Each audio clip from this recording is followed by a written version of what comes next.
Bueno, en esta mañana me gustaría que me acompañarais todos a Efesios 6, Efesios capítulo 6, versículos 11 y 18.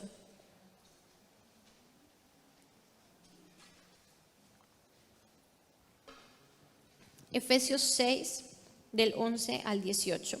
Y es un pasaje que vamos a estar estudiando durante toda la predicación. Hoy ya os aviso de antemano, preparad vuestras Biblias, preparad vuestras libretas, porque vamos a leer muchos versículos, vamos a ver muchos conceptos, es quizás un poco más enseñanza lo que vamos a ver en esta mañana, pero anhelo que realmente tengáis el corazón dispuesto para poder recibir todo lo que Dios quiere hablarnos hoy. Entonces, Efesios 6, 11 al 18 dice lo siguiente, si me acompañáis con la lectura: vestíos de toda la armadura de Dios para que podáis estar firmes contra las acechanzas del diablo. Porque no tenemos lucha contra sangre y carne, sino contra principados, contra potestades, contra los gobernadores de las tinieblas de este siglo, contra huestes espirituales de maldad en las regiones celestes. Por tanto, tomad toda la armadura de Dios para que podáis resistir en el día malo, y habiendo acabado todo, estar firmes. Estad pues firmes, ceñidos vuestros lomos con la verdad y vestidos con la coraza de justicia, y calzados los pies con el apresto del evangelio de la paz. Sobre todo, tomad el escudo de la fe, con que podáis apagar los dardos de fuego del maligno. Y tomad el yelmo de la salvación y la espada del Espíritu, que es la palabra de Dios. Orando en todo tiempo, con toda oración y súplica en el Espíritu, y velando en ello con toda perseverancia y súplica por todos los santos. En esta mañana me gustaría tratar el tema armados hasta los dientes. Armados hasta los dientes. Y aunque suena un poco gracioso, ¿verdad? Pero era el título que Dios traía a mi mente para representar esta idea de tomar todos los recursos que necesitemos para ir a la batalla. Si tú tuvieras que enfrentarte en una batalla física, ¿no? En una guerra, ¿cómo vas? Yo me llevaría todo lo que encuentre, ¿verdad? Iría armado hasta los dientes. Y esta expresión viene, estudiando un poco, digo, ¿y esta expresión de dónde viene, no? Viene de los piratas cuando batallaban y luchaban. Y digo, bueno, piratas no encaja mucho con los cristianos, ¿verdad? Pero sí encaja mucho esta idea, y me encanta la idea, cuando leía e investigaba la explicación de esta expresión. Y dice, quienes tienen que enfrentarse en la batalla, por lo general llevan varias armas. Pero quienes llevan armas entre los dientes es porque saben que la pelea no será fácil. Y también significa que es tener la decisión firme de utilizar todos los recursos necesarios para detener el ataque. Y necesitamos entender como hijos de Dios y no ser ingenuos y entender que la batalla es real, que la batalla espiritual es real, que tenemos un enemigo que nos acecha, que tenemos un enemigo que está esperando el momento, dice la palabra, como león rugiente, esperando el momento, a ver a quién devora y en qué momento ataca. Antes de ver todas estas partes de la armadura, porque vamos a hablar sobre la armadura de Dios, me gustaría reflexionar sobre todos los versículos que están antes y que nos llevan a ver su importancia. Entonces dice el versículo 11, si lo tenéis ahí abierto: vestíos de toda la armadura de Dios para que podáis estar firmes contra las acechanzas del diablo. ¿Y qué es acechanza? Acechanza es engaño o artificio para hacer daño a alguien. Engaño, esta palabra nos desvela la gran estrategia del enemigo. Por lo general él no va de frente, sino que va con engaño, no quiere engañarnos. Tenemos que tener muy claro que la batalla principalmente se lucha, se gana, se pelea en nuestra mente. Y dice el versículo 12: porque no tenemos lucha contra sangre y carne, sino contra principados, contra potestades, contra los gobernadores de las tinieblas de este siglo, contra huestes espirituales de maldad en las regiones celestes. Por lo tanto, necesitamos entender que la pelea no es con las personas, no es con la situación que estamos viviendo, realmente es espiritual. Y no se trata de espiritualizarlo todo, también tenemos que hacer cosas prácticas y tomar decisiones prácticas en las situaciones. Pero me da esa sensación de que quizás los cristianos de este último tiempo hemos perdido eso de ganar las batallas como siempre los hijos de Dios las han ganado, de rodillas, espiritualmente. Entonces estamos buscando todo el tiempo arreglar y solucionar todo por nuestras fuerzas y se nos olvida que la batalla es espiritual. Entonces necesitamos entender que Dios nos ha dado todos los recursos, todos, me gustaría que dijerais conmigo, todos los recursos necesarios para ir a la batalla, resistir el ataque y salir vencedores. Amén. Amén. Dice el versículo 13, por tanto tomad toda la armadura de Dios. Y hay un énfasis en toda, no dice tomad la armadura de Dios, dice tomad toda la armadura de Dios. Como quien dice, tienes un equipamiento completo, no te falta nada, tienes a tu disposición todo lo que necesitas para la batalla. Y entonces yo pensaba, pero si tenemos todo lo que necesitamos, ¿por qué hay cristianos que no se ponen la armadura? ¿Por qué no la utilizamos? Y como anécdota, cuando estaba preparando la predicación, siempre me gusta buscar algo visual, ¿no? Un puntito, algo que sea muy visual. Y entonces estaba pensando, digo, ¿y qué tal si me disfrazo y me voy poniendo la armadura, ¿no? Y voy explicando cada parte de la armadura. Entonces empecé a buscar en internet disfraces y tal, y había unos disfraces que yo dije, no, esto no es ni poderoso ni sobrenatural como es nuestra armadura, ¿no? Espiritual. Y digo, no, aquí con esto no voy a representar nada.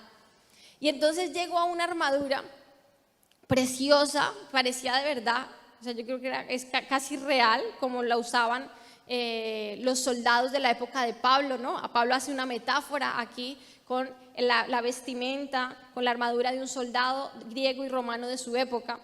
Y encontré una armadura preciosa y carísima. Y digo, no, creo que mejor vamos a tirar de la imaginación de la gente, de la creatividad, ¿no? Mejor vamos a inspirarnos, seguro que tenéis muy buena imaginación. Pero a lo que voy, lo que Dios me llevaba a pensar en ese momento es que llevar la armadura tiene un precio. ¿Y cuál es la razón por la que algunos cristianos no toman su armadura? Porque no quieren pagar ese precio. La cuestión aquí, no nos gusta pagar ese precio. La cuestión aquí es que no es negociable pagarlo, porque es de vida o muerte. Es de vida o muerte. Si tú vas a una batalla, seguro que sabes que si vas desarmado y que si no vas protegido, vas a la muerte. O sea, sabes tu destino ahí en esa batalla, ¿no? Te la juegas, digamos. Entonces no es negociable pagarlo. Y segundo, el precio no se compara con el precio que pagó Jesús en la cruz. Él pagó el precio porque tuviéramos la gran victoria, la victoria final. Él en la cruz ya libró la guerra. Nosotros solo tenemos que pagar el precio para estar firmes, permanecer firmes en las batallas que se nos presentan en el día a día, pero sabiendo que la victoria ya la tenemos. Amén. Entonces, ¿cuál es el precio de pagar la armadura que tenemos de la armadura? Y aunque lo vamos a ver en la medida en que vemos cada parte de la armadura, aunque no la veremos toda hoy, veremos ciertas partes de la armadura. En resumen, podemos decir que es negarnos a nosotros mismos. Pagar el precio implica negarnos a nosotros mismos, tener disciplinas espirituales. Y me gustaría sobre todo que te quedaras con esto hoy, dejar de estar solamente entretenidos y pasar a estar alertas. Un gran problema que estamos teniendo como iglesia hoy en día es que estamos entretenidos por muchas cosas, por todo lo que nos ofrece este mundo, la tecnología, etcétera. Y necesitamos pasar a estar alertas, en una posición firmes, que es lo que nos dice también el versículo 11. Dice, vestíos toda la armadura de Dios para que podáis estar firmes contra las acechanzas del diablo. Y me gusta porque dice, para que podáis estar firmes. Como quien dice, si no te pones la armadura, no puedes estar firme. Y esto es lo que Dios te está diciendo hoy. Es como el dicho que dice, soldado advertido no muere en guerra. Dios te está advirtiendo hoy, nos está advirtiendo hoy, ponte la armadura para que puedas estar firme. Si no te la pones, no podrás estar firme. Entonces, estar firme significa estar alertas, estar listos, estar preparados para defendernos. Y en el versículo 13 dice nuevamente, repite, por tanto, tomad toda la armadura de Dios, pero el énfasis lo quiero hacer en la siguiente frase, para que podáis resistir en el día malo. Y habiendo acabado todo, estar firmes. El día malo representa el momento del ataque. Vale. Y la estrategia del enemigo siempre es ir a nuestra mente, a engañarnos, a meternos la mentira, a meternos miedo, a intimidarnos. Todo está, la tentación donde llega primero a tu mente, allí se libra la batalla. Y habla Pablo, más adelante lo leíamos en el versículo 16, sobre todo tomad el escudo de la fe con que podáis apagar todos los dardos de fuego del maligno. No habla como si el enemigo nos lanzara dardos. Los dardos eran unas flechas bañadas en brea y encendidas que se lanzaban para herir, pero también para hacer un daño mayor. Y a veces el ataque a nuestra mente es como un par de dardos, unos darditos, ¿no? Que nos tira el enemigo. Y otras veces es como un bombardeo, como si nos tiraran 100 de esos dardos, de esas flechas a la vez. No sé si, ¿cuántos saben aquí lo que estoy hablando? ¿Cuántos lo han vivido? Yo lo he vivido en muchos momentos de mi vida. He vivido tanto de esos pequeños dardos que te tira ahí como para dañar tu corazón, para herir, para ir haciendo mella. Pero también otros momentos donde el bombardeo es súper fuerte, donde la lucha es intensa. Y para ambos casos tenemos que estar preparados, tenemos que estar vestidos de la armadura para que podamos resistir el día malo y habiendo acabado todo, estar firmes. Habiendo acabado todo, estar firmes. Esta frase de habiendo acabado todo, quizás podríamos decir, y habiendo hecho todo lo que teníamos que hacer, estar firmes. Y habiendo cumplido el propósito, no perezcamos en el camino. ¿Cuánta gente hemos visto que han luchado por un sueño, por una bendición, por tener toda su familia, traerla a Cristo, por situaciones difíciles y han orado y han creído, han batallado? Y de repente, cuando ya iban a ganar la batalla, tiran el escudo, tiran la espada, tiran todo, la coraza, y se dan por vencidos, desfallecen. O muchos que alcanzan al final la bendición, de repente ya toda su familia conoce de Cristo y luego vemos que esa persona dice, no, ya no quiero, desfallece. Algo se perdió en el proceso de la batalla, algo fue herido, dañado, y siendo heraldo, como decía Pablo, de muchos terminó siendo eliminado. Dice la palabra, así que el que piensa estar firme, mire que no caiga. Necesitamos estar alertas todo el tiempo de lo que el diablo está trayendo a nuestra mente, a nuestro corazón, y mantenernos firmes. Pero el que crea estar firme, mire que no caiga. No creas que porque llevas mucho tiempo en el evangelio, entonces ya te puedes relajar. No, ninguno nos podemos relajar porque ninguno estamos exentos de este ataque. Y para terminar con esta introducción, que para mí era muy importante hacerla, hay algo que me inspiró para llegar a la siguiente conclusión, y es que la armadura del cristiano es algo que se construye y que vamos renovando, que tenemos que renovar. Después de una batalla, ¿cómo queda la armadura? Hecha polvo, ¿verdad? Pues necesitamos renovar la armadura, y la siguiente armadura tiene que ser aún más fuerte, ¿no? No puede ser la armadura del primer día como cristiano, no puede ser la misma que después, siempre debería ir en aumento, ¿verdad? Y esto me inspiré en Iron Man. ¿Cuántos conocen a Iron Man? Y como podéis ver, como vais a poder ver en la pantalla, vemos la transformación de las armaduras de Iron Man. Y resulta que en 10 años de película, Iron Man tiene 50 trajes, 50 armaduras. Y la razón es por eso, porque después de cada batalla, su traje quedaba despedazado y él o ya tenía uno listo para ponerse o empezaba inmediatamente a trabajar en otro. Y siempre el siguiente era muchísimo mejor, tenía muchas más habilidades. Y entonces, así debe ser, y ese es el objetivo de nuestra armadura, siempre debe estar renovada y mejorada. Y por eso, como me he inspirado en Iron Man, las siguientes partes de la armadura las vamos a visualizar o a expresar también a través de la armadura de Iron Man, porque me parecía como que sí que representaba esa armadura sobrenatural y poderosa, que es la que tenemos en Cristo. Amén. Bueno, entonces, vamos a entrar ya en el meollo del asunto, en las partes de la armadura. Esta armadura, como os dije, es una metáfora de las armas y la armadura que llevaban los soldados griegos y romanos en el tiempo de Pablo. Son 6 partes o 6 armas que cubren todo el cuerpo. Y me gusta como el diccionario bíblico Holman dice: Pablo utilizó tanto las armas como la armadura de un soldado para expresar las virtudes necesarias para defender al creyente frente a Satanás. Entonces podríamos decir que la armadura de Dios son las virtudes necesarias para defendernos del ataque del enemigo. Y vamos a entrar en la primera parte de la armadura, que es el cinturón de la verdad. El cinturón de la verdad. Dice Efesios 6:14 en la primera parte: ceñidos vuestros lomos con la verdad.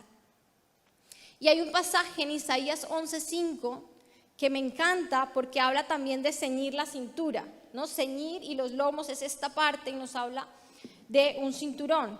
Dice Isaías 11:5: y será la justicia cinto de sus lomos y la fidelidad ceñidor de su cintura. La fidelidad ceñidor de su cintura. Y me encanta porque este pasaje de Isaías respalda lo que dice Efesios, porque la palabra que en Efesios dice verdad, ¿no? El cinturón de la verdad, ceñidos vuestros lomos con la verdad, esa palabra en griego es la palabra, a ver si lo pronuncio bien, no lo voy a pronunciar como está escrito porque ya Costas me enseñó, pero no me sale, luego lo practico mejor. Escrito es, para que quienes toman nota, aletseuo, pero creo que es aletseuo, una cosa así. Y eso significa ser fiel. Esa palabra verdad en el original implica este matiz de ser fiel. Y luego en Isaías nos dice que ciñamos nuestra cintura con fidelidad. Y también esta palabra aletseuo, que viene de la palabra alexis, esta sí que me acuerdo de la pronunciación, de la palabra alexis, que significa verdadero, pero como sin esconder. Como sin esconder. Y esto me lleva a la idea de una vida íntegra, sin doblez, ¿no? Una vida de integridad donde somos los mismos en un lugar que en otro, donde somos los mismos en la intimidad que en lo público, sin esconder. Entonces estaríamos diciendo que ese cinturón de la verdad es la integridad de nuestras vidas, mantener nuestra vida en integridad, siendo genuinos. No se trata de ser perfectos, no podemos serlo, caminamos hacia la perfección de Cristo, pero no podemos serlo, pero se trata de ser genuinos. Si hay áreas que todavía te cuestan, vale, todos las tenemos, vamos trabajando en ellas, pero no queramos mostrar algo que no somos o que no tenemos y mostrar, sí, a veces la palabra, wow, me impactó, y luego solo lo dices como por quedar bien y sonar espiritual, pero no has comprendido nada o no has llevado a cabo nada de lo que se ha predicado, ¿no? Entonces busquemos ser siempre genuinos en todos los aspectos de nuestra vida, íntegros. Y me encanta porque hay una palabra en 2 de Timoteo 3:5 que habla de las características de los hombres de los últimos tiempos. Y dice que tendrán apariencia de piedad, pero ojo, porque habla de los hombres de los últimos tiempos, no de los cristianos de los últimos tiempos. Nosotros no podemos seguir ese modelo, nosotros necesitamos poner nuestro cinturón de la verdad, de la fidelidad, de la integridad. Y esto nos guarda del ataque. Y os voy a mostrar cómo la integridad, el ser genuinos, el ser verdaderos, el llevar esa vida ceñida a la verdad de Dios, nos guarda del ataque. En Proverbios 19 dice: el que camina en integridad anda confiado, mas el que pervierte sus caminos será quebrantado. ¿Ves? Nos guarda.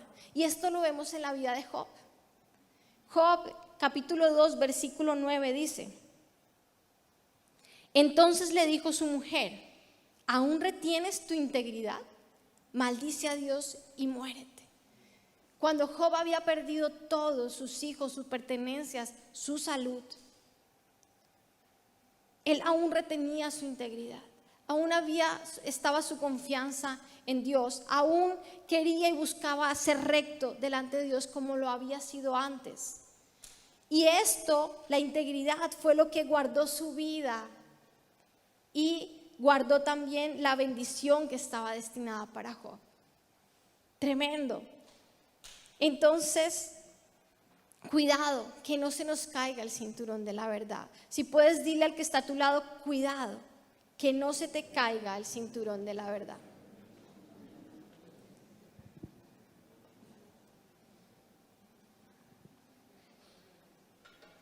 La integridad nos guarda, pero no significa que no seamos susceptibles del ataque. Lo vemos en Job, fue atacado por el enemigo directamente, nos cuenta la historia tal cual. Pero la integridad hace que al final salgamos siempre victoriosos. Así que yo te animo, si en este momento estás en una situación en la que quizás puedes estar tentado o presionado a tomar una mala decisión o a hacer algo incorrecto, algo que mancha tu testimonio, tu integridad, no lo hagas. No lo hagas, porque la integridad te guardará y al final Dios te dará la victoria. Amén. Y es importante que sepamos que cuando no somos íntegros, sino que vivimos una falsa vida, una doble vida, mentira, la apariencia de piedad, engaño, somos vulnerables, somos blanco fácil del enemigo. Y dice la palabra en Romanos 13, 12, 14. Dice: por eso dejen de lado sus actos oscuros, como si se quitaran la ropa sucia, y pónganse la armadura resplandeciente de la vida recta. Tremendo, nos habla de integridad. Ya que nosotros pertenecemos al día, vivamos con decencia a la vista de todos. No participen en la oscuridad de las fiestas desenfrenadas y de las borracheras, ni vivan en promiscuidad sexual e inmoral, ni se metan en peleas, ni tengan envidia. Más bien vístanse con la presencia del Señor Jesucristo y no se permitan pensar en formas de complacer los malos deseos. Vamos con la segunda parte de la armadura, que es la coraza de justicia. Dice Efesios 6:14, vestidos con la coraza de justicia. Y esta coraza la podemos entender de dos formas. Uno, la justicia con esta idea de que hemos sido justificados, de que Dios en la cruz nos ha hecho justos. Por Cristo, Dios nos ha dicho: tú eres inocente, ¿vale? Nos ha hecho justos, por lo cual esa coraza nos protege de la culpa que quiere traer el enemigo. Y si tú tienes problemas con la culpa, es decir, tu ataque, ¿no? Porque el enemigo a veces nos ataca con esas cosas puntualmente, a cada uno nos afectan más. Y si ese dardo del enemigo es la culpa, la coraza de justicia, el que tú sepas y creas y conozcas la verdad de que no hay condenación para los que estamos en Cristo. Si te arrepientes de tus pecados, Dios es fiel y justo para perdonar tus pecados y limpiarte de toda maldad, como dice la palabra. Entonces estarás guardado de esos dardos y esas acusaciones del enemigo que no te llevan, nunca te llevarán a nada bueno, porque es una tristeza para muerte. No es el arrepentimiento que al final te lleva a vivir esa vida como lo que Dios ha declarado de nosotros como justos. Y esa es la primera forma de ver esta coraza de justicia. Pero también justicia la podemos ver como sinónimo de equidad. Equidad de carácter es lo que significa realmente esta palabra justicia en el griego, en el original. Equidad de carácter. Y equidad es la cualidad que consiste en dar a cada uno lo que se merece, en no favorecer en el trato a una persona perjudicando a otra. Así que si vemos la coraza de justicia como equidad de carácter, podríamos decir que la coraza de justicia consiste en tratar a los demás con justicia. Pero no podemos tratar a los demás con nuestra justicia, ¿no? ¿Cómo podrías decir tú si eres justo o eres injusto? ¿Verdad? Solo Dios es justo. Pero debemos aprender de nuestro Padre, de Dios, cómo es ser justos a la manera de Dios. Ser justo a la manera de Dios, para ser justo a la manera de Dios necesitamos comprender que la justicia de Dios se cumple en la cruz. En la cruz se cumple la justicia de Dios. Y en la cruz nosotros fuimos perdonados. Así es la justicia de Dios. Al final termina en perdón. Cuando en la cruz se une la justicia de Dios con su misericordia, el resultado es perdón. Hemos sido perdonados. Y por tanto, y sin lugar a dudas, tratar con justicia a las personas a la manera de Dios tiene que ver con perdón. Implica perdón, implica perdonar. Y vaya si el perdón no es algo que guarda nuestro corazón. ¿Qué mejor coraza para guardar nuestro corazón que el perdonar? Y no hay nada más justo que perdonar. Y diríamos, ¿cómo? Lo injusto es que yo tenga que perdonar a ese que me hizo tanto daño, que me dijo, que me hizo. Pero no, dice la palabra en Efesios 4:32, antes sed benignos unos con otros, misericordiosos, perdonándoos unos a otros, como Dios también os perdonó a vosotros en Cristo. Entonces, injusto sería no perdonar cuando Dios me ha perdonado a mí. Eso es lo que sería injusto. ¿Y por qué perdonar protege mi corazón? Porque perdonar es la puerta a la sanidad. Perdonar me permite tener un corazón, mantener mi corazón sano y sin posibles infecciones. Porque una herida emocional mal curada puede terminar dañando nuestro corazón hasta un punto de no retorno, donde ya no podemos relacionarnos bien con las personas, con nuestros hermanos en la fe o incluso con Dios. Una herida puede llevarnos a eso. Por eso debemos guardar nuestro corazón, cuidarnos con la coraza de justicia, perdonando. Pero también la protección de nuestro corazón la encontramos en la manera en cómo manejamos la injusticia que recibimos de otros o las situaciones que nos parecen injustas. Y esto es muy importante porque uno de los dardos del enemigo que más usa para dañar nuestro corazón es la injusticia o el sentimiento de injusticia. Y la injusticia empieza cuando nos comparamos. Si no hay comparación, no hay injusticia, ¿verdad? Es cuando nos comparamos que vemos, es que a este lo trata mejor, incluso entre hermanos, no, mi papá trata mejor a este. La injusticia, el sentimiento de injusticia viene cuando nos comparamos. Cuando comparamos el trato que reciben otros de parte de Dios, es que a ese lo bendice más que a mí. Cuando comparamos, sobre todo cuando vemos que personas de autoridad tratan mejor a uno que a otro. Y esta comparación nos lleva a la envidia y a los celos. Y esto daña y ensucia nuestro corazón. Nos incapacita para disfrutar del amor de Dios y de otros. Cuando permitimos estos sentimientos de injusticia y los dejamos asentarse en nuestro corazón, nos incapacita para disfrutar del amor de esa persona de la que hemos recibido la injusticia o incluso del amor de Dios. Dios es justo siempre, pero podemos percibir y pensar que está siendo injusto, ¿no? Con ejemplos como os digo, es injusto que Dios bendiga más a otro que a mí, yo me lo he ganado, ¿no? O que mis líderes, padres, jefes, profesores promuevan a otro en vez de a mí, lo tratan como con preferencia. ¿no?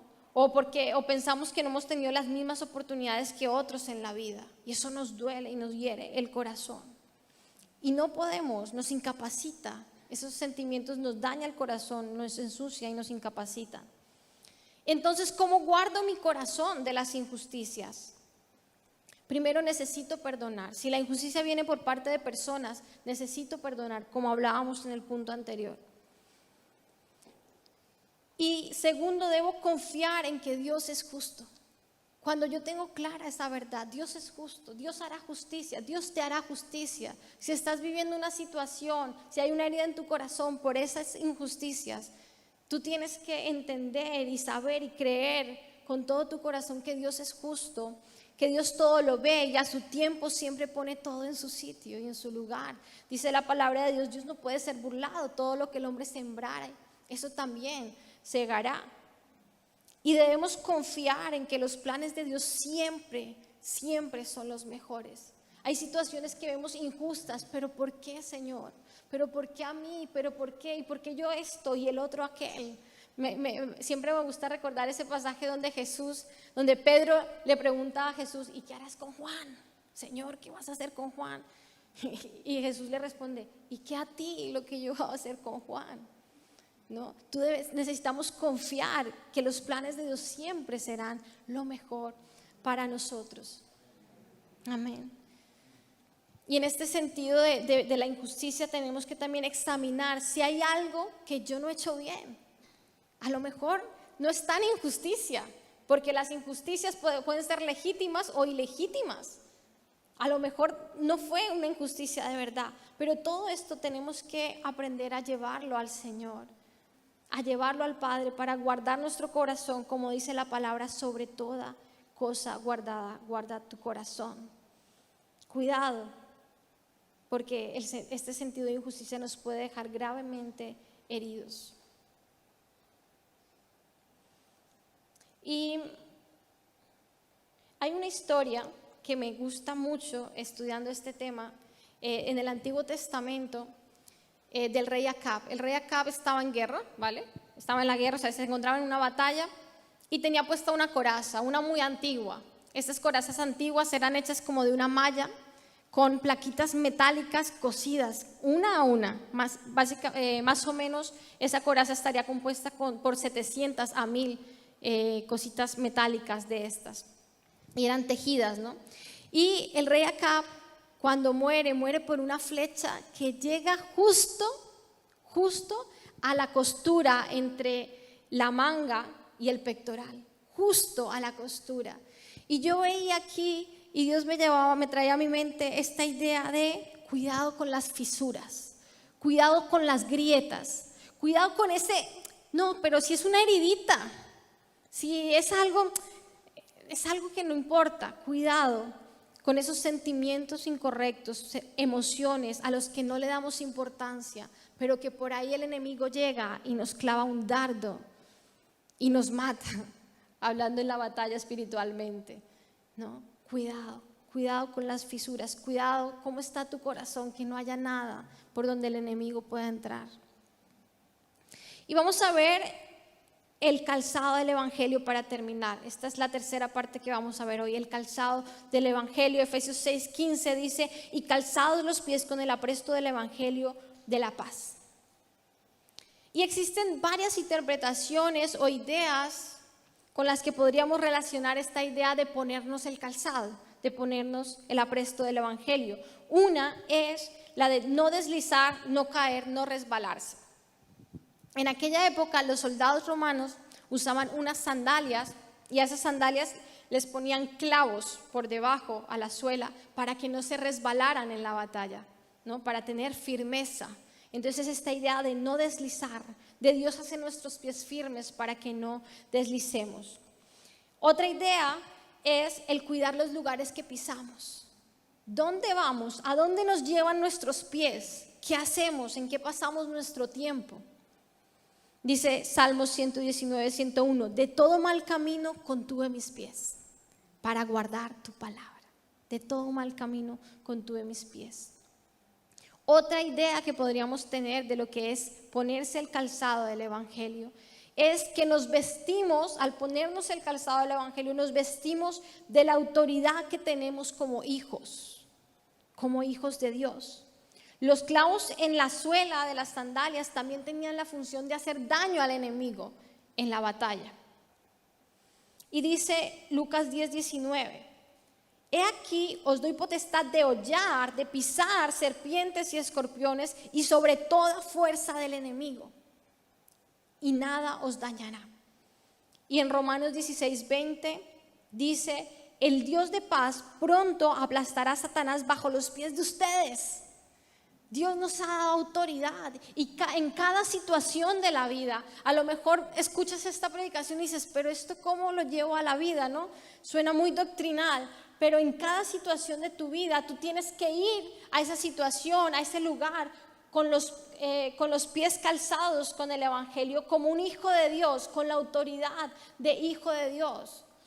Para subirse aquí, yo pensaba, llevándolo a mi vida como ejemplo, para subirme aquí a veces, y pensaba en ayer cuando estaba predicando, y pensaba, creo que no me puse bien la armadura antes de subir, ¿no? Porque necesitamos ir con la autoridad de hijos de Dios a todo lo que hacemos. ¿Por qué? Porque no sabes cuándo va a venir el ataque. Y viene el ataque a tu mente y a lo mejor te coge desprevenido, ¿no? Y yo sentí como que me cogió desprevenida y pasaron muchas ideas por mi mente y me descompusieron un poco, ¿no? Y entonces luego pensaba en esto, digo, no, me tengo que parar con toda la armadura, con la palabra de Dios, sabiendo que puede venir el ataque, firme y con la autoridad de hija de Dios. Y así tengo que ir a todo lo que haga en esta vida, con la autoridad de hija de Dios, de hijos de Dios. Y la última forma en la que podemos ver que el hecho de ponernos el apresto del Evangelio es justamente, se basa en esta palabra apresto. Apresto en el original significa preparación, con lo cual podríamos decir que calzarnos con el apresto del Evangelio es estar preparados para dar defensa del Evangelio, como dice Pedro en primera de Pedro 3:15. Dice, y estad siempre preparados para presentar defensa con mansedumbre y reverencia ante todo el que os demande razón de la esperanza que hay en vosotros. Y aunque la mejor defensa siempre será nuestro testimonio, siempre será lo que Dios ha hecho en mi vida. Lo que Dios ha hecho en mi vida, como el ciego cuando le preguntaron, ¿pero qué te pasó? Y el ciego respondió, no sé, yo sé que antes era ciego y ahora veo. Y así mismo podemos contestar cuando nos demanden defensa, ¿no? No sé esta pregunta que me haces, pero yo solo sé que mi vida era esa y ahora Dios ha transformado todo, ¿verdad? Pero no nos podemos quedar ahí. ¿Cuántas personas no se han extraviado del camino porque no sabían responder a preguntas que al final sembraron duda en sus corazones y en sus mentes y terminaron apartándose? Necesitamos estar preparados para dar defensa. Necesitamos conocer cuál es el Evangelio en el que creemos. Amén, por la experiencia personal. Eso nadie nos lo quita y eso es indefendible, ¿no? O sea, nadie nos puede decir, no, tú no has vivido eso. Pero necesitamos estar preparados para predicar. Y a veces salimos de nuestra casa y no nos ponemos el calzado. No vamos, ¿por qué? Porque no tenemos en mente que hoy vamos a predicar el Evangelio. Y eso no puede pasar. Necesitamos prepararnos siempre antes de salir, Señor, y dame de nuevo para predicar tu palabra. En el momento que se dé, para que yo esté listo cuando se me dé la oportunidad. Amén. Vamos a ponernos en pie y a orar para terminar en esta mañana.